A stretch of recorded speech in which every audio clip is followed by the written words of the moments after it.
est-ce qu'on se ferait pas mon bilan lecture du mois d'avril? C'est parti. J'ai lu 3 livres au mois d'avril, toujours 3 livres. Je reste sur la même vitesse de croisière chaque mois finalement.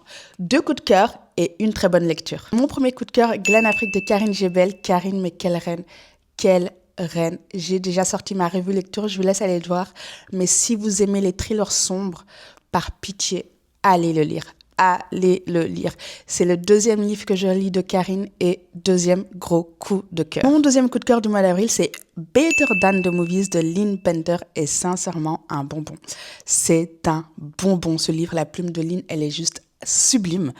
Du début à la fin, t'as pas envie de lâcher le livre et pourtant il y a des chapitres longs. Moi, je déteste les chapitres longs, mais là, ça passe tout seul, ça passe crème tellement sa plume elle est fluide.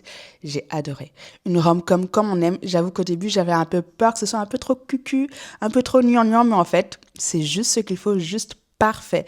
Un vrai bijou, un vrai bonbon.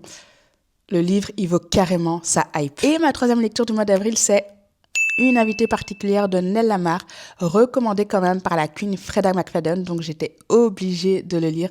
Et sincèrement, c'est un thriller qui se lit assez rapidement, c'est hyper fluide. La plume de Nell Lamar est vraiment hyper fluide, hyper addictif. Tu as envie de savoir ce qui se passe, même si tu devines un petit peu le plot twist, elle arrive quand même un peu à nous surprendre. Et sincèrement, j'ai beaucoup apprécié, c'est un beau 4 sur 5 pour moi.